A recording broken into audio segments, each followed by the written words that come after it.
Hello friends, welcome to my YouTube channel Ask Classes, and thank you for your good comments and thank you for your likes for my videos।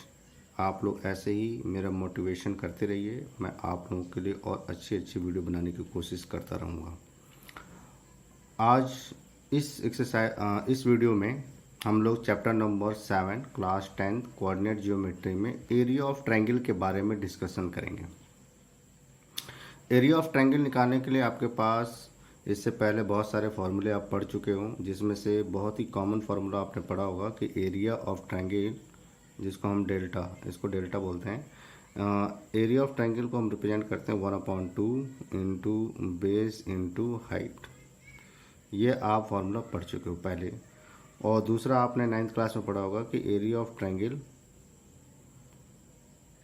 निकालने के लिए आपके पास एक Heron's formula होता है, जो होता है under root S minus A S minus B and S minus सी।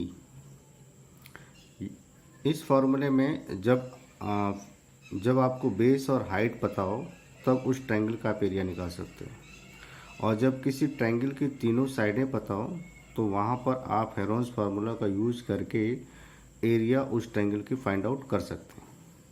लेकिन अगर क्या होगा, अगर किसी ट्रायंगल के कोऑर्डिनेट्स गिवन हो और उसका हमें एरिया निकालने के लिए बोला जाए, तो सबसे पहले मैं इस वीडियो में आपको एरिया ऑफ ट्रायंगल का जो फार्मूला हम यूज़ करते हैं, जब उस ट्रायंगल के वर्टिसेस के कोऑर्डिनेट गिवन हो तो हम कैसे उस ट्रायंगल के एरिया फाइंड आउट करेंगे, means derivation of formula for area of triangle मैं बताऊंगा, और उसके बाद हम उसको कैसे एप्लीकेशन क्वेश्चन सॉल्व करने में करेंगे वो मैं बताऊंगा यहाँ पर। तो जैसे मान लो कि बेटा हमारे पास एक कोई कोऑर्डिनेट है, कोऑर्डिनेट सिस्टम है, जैसे ये वाई एक्सिस हो और ये एक्स एक्सिस है, और हमारा कोई ट्रायंगल है इस तरह से।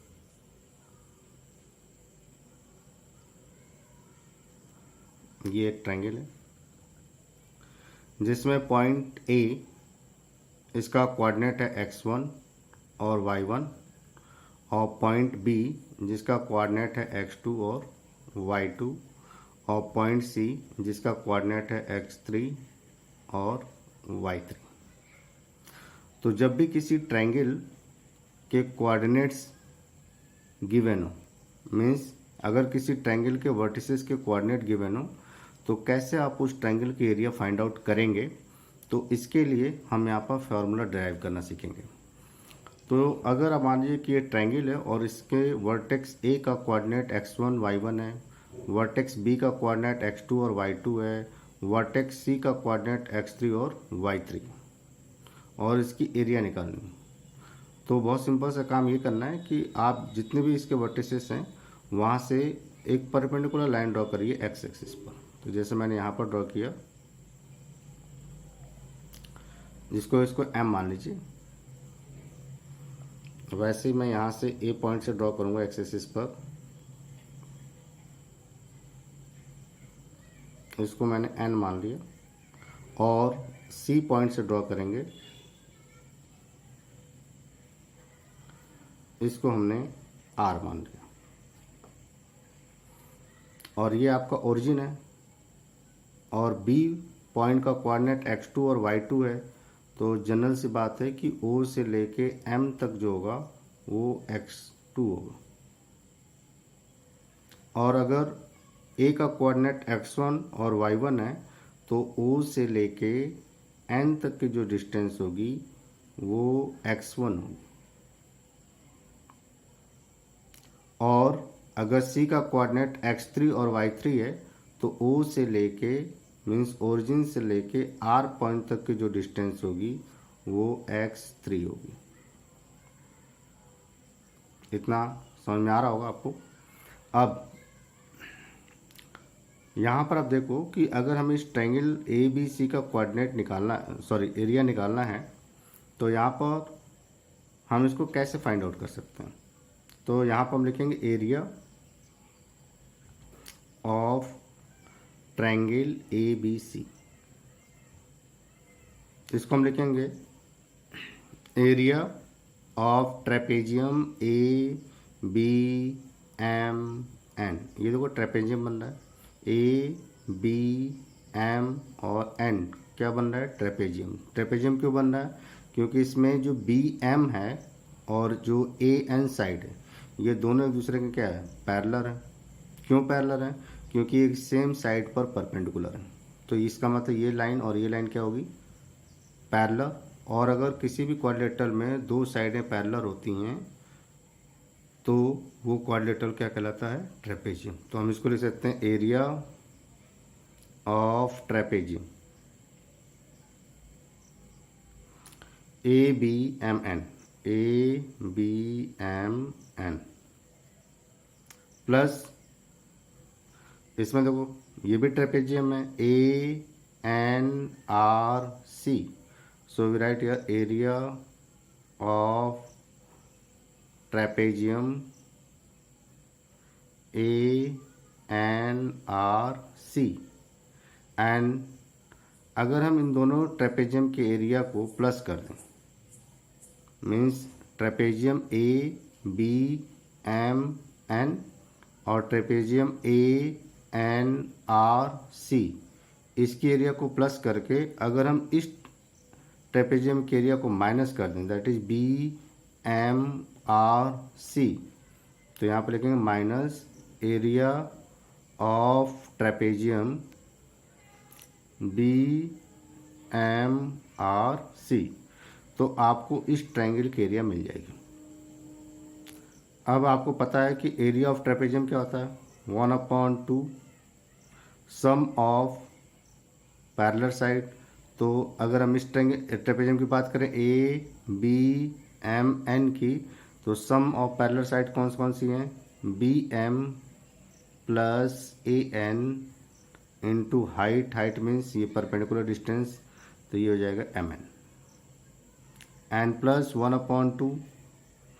अगर हम इस ट्रेपेजियम की बात करें ए एन आर सी, तो इसमें कौन सी दो साइडें पैरेलल हैं, A N plus R C, parallel साइडों का sum, N plus into distance between them that is N R minus 1/2। अब देखो बी एम आर सी, इसमें बी एम साइड और आर सी साइड पैरेलल है तो इनका सम करेंगे, तो राइट है B M plus R C into इनके बीच की डिस्टेंस क्या होगी, एम से लेके आर तक, तो यहाँ पर लिखेंगे एम आर। अब आपको यहाँ पर देखो 1/2 1/2 1/2, तो 1/2 आप कॉमन ले सकते हैं। Now put big bracket B M means from B to M, तो ये जो डिस्टेंस है ये क्या ऑर्डिनेट है, किस पॉइंट का, बी का, तो इसकी वैल्यू क्या होगी y2, तो we right here y2 N plus A N means ये भी ऑर्डिनेट है, किस पॉइंट का, ए का, तो ए से लेके एन तक की जो डिस्टेंस होगी वो कितनी होगी y1, तो we right here y1 into M N. अब देखो एम से लेके एन तक अगर आपको निकालना है तो आप क्या करोगे, एम एन आप यहाँ पर लिखेंगे M N equal to O N N minus O M, और ओ से लेके एन तक की डिस्टेंस कितनी है x1 एंड माइनस ओ से लेके एम तक की डिस्टेंस कितनी है x2, तो राइट है x2, तो यहाँ पर लिखेंगे x1 minus x2 and plus 1/2 तो हम कॉमन ले चुके हैं तो इसको हमने काट। A N from A to N again y1, so right here y1 and plus R C means the ordinate of point C, और वो कितना है y3, so right here y3 and into N R means this distance, तो ये distance कैसे मिलेगी आपको, O R minus O N, so O R minus O N करेंगे क्या मिलेगा, x3 minus O N means x1 and minus देखो 1/2 आप कॉमन ले चुके हैं, तो ब्रैकेट में क्या बचा है बी एम, तो B M means from B to M, that is Y two. So we have y2 and plus rc means y3, and in bracket again mr from m to r, तो mr कैसे मिलेगा or minus om. So we will get or means x3 and minus om means x2 and bracket close. Now this became 1/2. अब इसको आप bracket का multiply कर दो, तो y2 multiply by x1, then x1 y2, y2 multiply by x2, then minus x2 y2, and plus y1 multiply by x1, so we right here x1 y1, and plus multiply by minus and y1 multiply by x2, so we write here x2 y1, and plus again y1 multiply by y3, sorry x3, so we write here x3 y1, y1 multiply by x1, so we write here minus x1 y1, and plus y3 multiply by x3, so we write here x3 y3, and again plus multiply by minus and y3 multiplied by x1, so we write here x1 y3, and minus sign and bracket here. देखो यहाँ पर minus sign और मैंने bracket लगाया क्योंकि यहाँ पर इस ब्रैकेट से पहले माइनस साइन है, तो इसका मतलब इस ब्रैकेट माइनस साइन का भी ब्रैकेट के अंदर मल्टीप्लाई होगा. y2 multiply by x3, so we right here x3 y2, y2 multiply by x2, so we right here x2 y2, plus y3 multiply by x3, so we write here x3 y3, and y3 multiply by x2, so we write here minus x2 y3, and bracket close.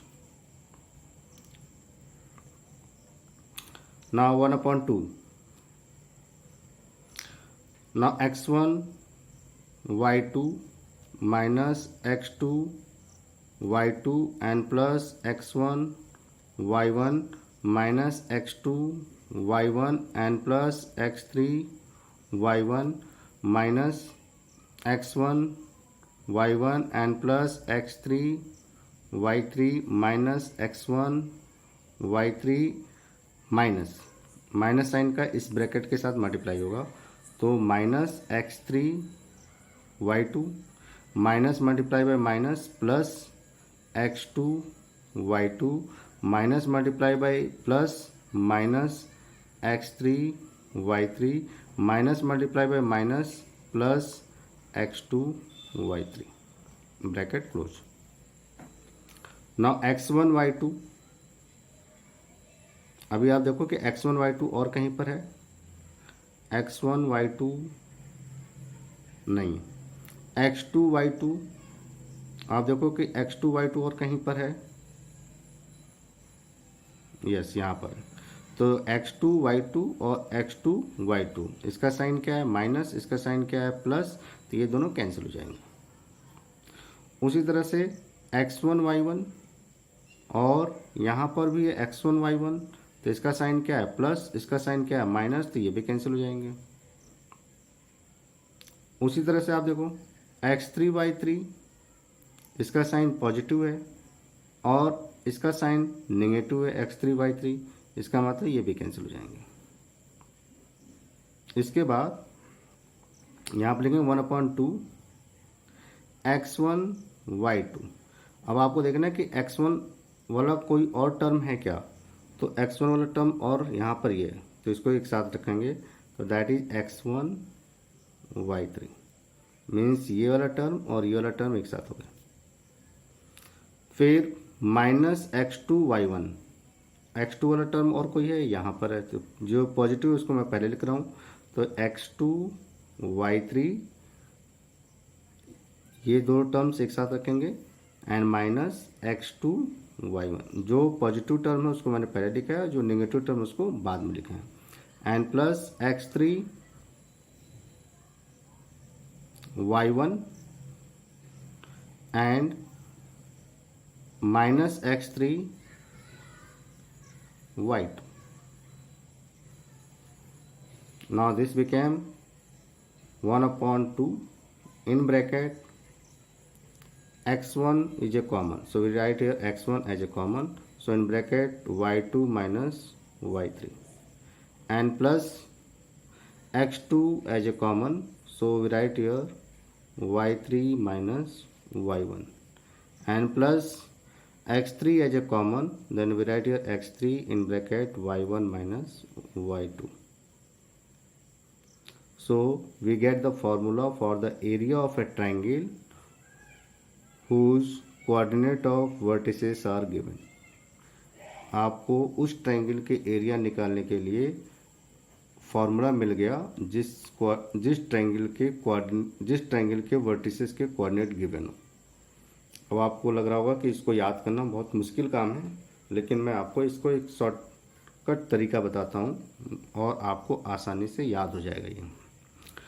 देखो, आपको पता है कि area of triangle होता है 1/2 base into क्या होता है, हाइट। तो 1/2 तो लेके चलना है, तो इसमें फॉर्मूले में 1/2 तो रहेगा। अब आपको इसको याद कैसे करेंगे, तो उसके लिए आपको क्या करना है कि सर्किल बनाइए। यहाँ सर्किल बनाइए और इसमें एरो का साइन लगा लीजिए 3 जगह ऐसे। इसमें लिखिए x1 और अंदर की साइड में लिखिए y1। यहाँ पर लिखिए x2 और अंदर की साइड में लिखिए y2। यहाँ पर लिखिए x3 और अंदर की साइड में लिखिए y3। अब आपको फार्मूला लिखना है तो बहुत सिंपल सा है कि आप लिखिए area of triangle that is 1/2 and bracket. आपको x1 वाला टर्म लेना है, तो जब x1 वाला आप टर्म लिखेंगे तो इसके साथ ब्रैकेट के अंदर किसका माइनस करके लिखेंगे, तो आपको जो x1 वाला टर्म लिया है उसको छोड़ के नेक्स्ट स्टेप से स्टार्ट करिए और अंदर वाला जो नंबर्स हैं मीन्स जो ऑर्डिनेट हैं इनके बीच में माइनस का साइन लगा के लिखेंगे। तो x1 हमने लिख लिया, ब्रैकेट लगाया और इस स्टेप से शुरू नहीं करेंगे, नेक्स्ट स्टेप से शुरू करेंगे।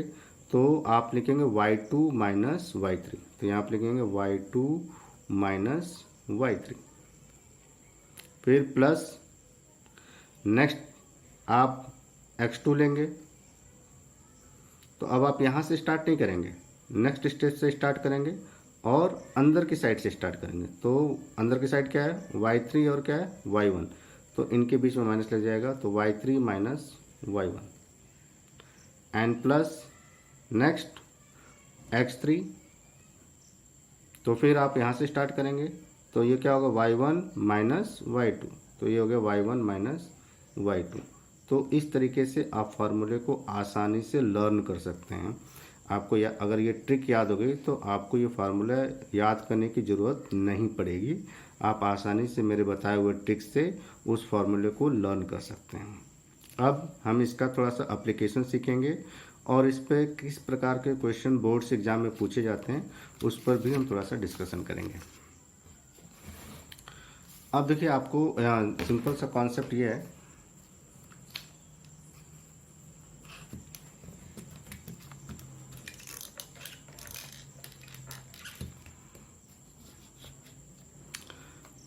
पहला चीज़ तो ये ध्यान रखना है, इसमें जो क्वेश्चन पूछा जाएगा कि वो इस तरह से पूछा जाए कि अगर आपको 3 पॉइंट्स गिवन होगा जैसे A, B, C और आपसे पूछा जाए कि ये कोलिनियर है कि नहीं। कोलिनियर का मतलब होता है कि वो एक ही लाइन में होंगे। तो देखो, अगर 3 पॉइंट हैं जैसे A, B और C, A, B और C, अगर ये 3 पॉइंट कोलिनियर हैं मीन्स एक ही लाइन में हैं, तो जब आप इनको ज्वाइन करेंगे तो आपको ट्रायंगल नहीं बनेगा। और जब ट्रायंगल नहीं बनेगा तो इसका मतलब उस ट्रायंगल की एरिया क्या होगी, 0। तो अगर किसी भी 3 पॉइंट्स जिसके कोऑर्डिनेट गिवन हो और आपसे उसकी कोलिनियरिटी के बारे में पूछा जाता है तो आपको एरिया ऑफ ट्रायंगल का ही फार्मूला लगाना है। और अगर उस एरिया ऑफ ट्रायंगल का फार्मूला लगाया और अगर उस एरिया ऑफ ट्रायंगल की वैल्यू 0 आ गई, तो इसका मतलब वो तीनों पॉइंट जो होंगे वो कोलिनियर होंगे। अदरवाइज अगर पॉइंट्स कोलिनियर नहीं हैं तो जाहिर सी बात है उसका कुछ कोलिनियर नहीं होगा। जैसे मान लो कि 2 पॉइंट इस तरह से हैं और 1 पॉइंट इधर है, तो अगर हम इन तीनों को ज्वाइन करेंगे तो ट्रायंगल बनेगा, ये ट्रायंगल बनेगा। और इसकी एरिया आप निकालेंगे तो इसकी कुछ न कुछ एरिया आपको मिलेगी। तो जब भी आपको 3 पॉइंट्स को कोलिनियर शो करना हो तो आप एरिया ऑफ ट्रायंगल का फार्मूला लगाइए, और अगर एरिया ऑफ ट्रायंगल का फार्मूला लगाने पर एरिया 0 मिलती है तो इसका मतलब तीनों पॉइंट्स क्या होंगे, कोलिनियर। अदरवाइज वो तीनों पॉइंट्स कोलिनियर नहीं होंगे। एक कॉन्सेप्ट तो यही पूछा जाता है। और दूसरा कॉन्सेप्ट है कि आपको उस ट्रायंगल के वर्टिसेस के कोऑर्डिनेट्स गिवन होंगे और उनका डायरेक्ट एरिया पूछा जाएगा। जैसे मान लीजिए कि यही ट्रायंगल है और इसका कोऑर्डिनेट मान लीजिए कि 3 है, 5 है, 6 है, 7 है और 4 है और 5 है। इस तरीके से मैंने कोऑर्डिनेट लिख दिया और आपसे पूछा जाए कि एक सिंपल सा एग्जांपल लेकर मैं चल रहा हूँ कि इसका एरिया निकालो। तो देखो आपको 3 पॉइंट्स गिवन है A, B, C। अब इसमें से किसी भी पॉइंट्स को x1, y1 मान लीजिए, किसी भी पॉइंट को x2, y2 मान लीजिए, किसी भी पॉइंट को x3 और y3 मान लीजिए। जैसे मान लीजिए कि मैंने इसको x1 माना तो ये क्या होगा, y1। अगर हम इसको x2 मानेंगे तो ये क्या होगा, y2। अगर हम इसको x3 मानेंगे तो ये क्या होगा, y3। अब आपको फार्मूला पता है कि एरिया ऑफ ट्रायंगल के लिए फार्मूला होता है 1/2 in bracket x1 y2 minus y3 plus x2। देखो यहाँ पे x2 आया है तो इसका मतलब 3 से स्टार्ट होगा तो ये क्या होगा, y3 minus y1 and plus यहाँ पर x3 आया, 3 आया तो इसका मतलब 3 के बाद क्या स्टार्ट होगा, 1 से, तो इसका मतलब y1 माइनस क्या होगा, y2। अब आप फार्मूले पर रखिए तो 1/2 हो जाएगा। x1 की वैल्यू कितनी है, 3, तो यहाँ पर 3 रखेंगे। और दूसरा y2 की वैल्यू कितनी है, यहाँ पर है 7, तो यहाँ पर 7 रखेंगे। माइनस y3 की वैल्यू कितनी है, 5, तो यहाँ पर 5 रखेंगे। अगर बेटा ये वैल्यू निगेटिव होगी तो यहाँ पर फिर माइनस साइन लगा के और यहाँ पर माइनस साइन के साथ उस वैल्यू को रखेंगे, ठीक है। एंड प्लस x2, अब देखो x2 की वैल्यू कितनी है, 6, तो यहाँ पर 6 रखेंगे। y3 कितनी है, 5, तो यहाँ पर 5 रखेंगे। माइनस y1 कितना है, 5, तो यहाँ पर 5 रखेंगे। प्लस x3 का मतलब कितना हो गया, 4 इन ब्रैकेट y1 मीन्स 5, तो यहाँ पर 5 रखेंगे। माइनस y2 का मतलब कितना हो गया, 7, तो यहाँ पर 7 रखेंगे, ब्रैकेट क्लोज। अगर आपने वैल्यू सही पुट कर दी और आपने कैलकुलेशन अच्छा है तो आपसे क्वेश्चन सॉल्व करने में कहीं पर भी कोई गलती नहीं होगी। तो ये हो जाएगा 1/2, 3, 7 माइनस 5 करेंगे कितना आएगा, 2, तो 2 लिखा। प्लस 6 इंटू ये क्या हो जाएगा, 5 माइनस 5 करेंगे तो क्या आएगा, 0, एंड प्लस 4 इंटू 5 माइनस 7 करेंगे तो क्या आएगा, -2, ब्रैकेट क्लोज। ये हो जाएगा 1/2, 3 2 जा कितना होता है, 6, एंड प्लस 6 इंटू 0 करेंगे तो 0, एंड सॉरी ये माइनस हो जाएगा, एंड 4 इंटू -2 करेंगे तो 8 आएगा। फिर हो जाएगा 1/2 और 6 माइनस 8 करेंगे कितना आएगा, -2, और ये जाएगा -2 एंड अपॉन 2, तो ये जाएगा -1। अब देखो जब भी आपको निगेटिव वैल्यू आएगी तो निगेटिव एरिया तो निगेटिव हो नहीं सकती भाई। किसी चीज़ की एरिया है, जैसे ये ट्रायंगल है तो ये कुछ ना कुछ तो एरिया ऑक्यूपाई करेगा।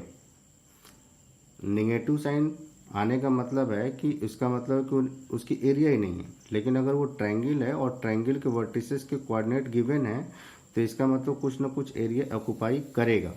तो जब भी आपको आंसर निगेटिव फॉर्म में आए तो उसको आपको इग्नोर कर देते हैं। तो इग्नोर करेंगे तो इसका आंसर क्या होगा, 1 यूनिट। इसीलिए कहीं कहीं किसी बुक में एरिया ऑफ ट्रायंगल का जो फॉर्मूला लिखा होता है वो इस तरह से लिखा होता है, area of triangle that is modulus, इसको मॉडुलस बोलते हैं। 1/2 in bracket x1 in bracket y2 minus y3 and plus x2 in bracket y3 minus y1 and plus x3 in bracket y1 minus y2 modulus. ये जो symbol होता है modulus का symbol ये होता है, इसको मॉडुलस बोलते हैं। मॉडुलस का मतलब होता है कि it's give always positive value, ये हमेशा पॉजिटिव वैल्यू देगी। और आपको सिंपल सा कॉन्सेप्ट ये याद रखना है कि जब भी किसी ट्रायंगल के एरिया निगेटिव आती है तो निगेटिव साइन को आप इग्नोर करके जो उसकी वैल्यू होगी उसी को आप उसकी एरिया मानेंगे। तो यहाँ पर जैसे मैंने सॉल्व किया था तो इसकी एरिया -1 यूनिट आई थी, तो हम इसको 1 मानेंगे, माइनस नहीं मानेंगे, तो 1 यूनिट स्क्वायर। इसीलिए किसी किसी बुक में एरिया ऑफ ट्रायंगल का जो फार्मूला है उसको मॉडुलस के अंतर्गत लिखा जाता है। मॉडुलस हमें ये बताता है कि अगर एरिया निगेटिव आती है तो हम उसको पॉजिटिव ही लेंगे। उम्मीद है कि आपको ये कॉन्सेप्ट समझ में आया होगा, और अगर आपको ये कॉन्सेप्ट समझ में आया है तो प्लीज़ आप मेरे वीडियो को लाइक करना ना भूलें और मेरे वीडियो को खूब सारा शेयर करें और अपने अच्छे अच्छे कमेंट्स भी दें। Thank you and have a nice day.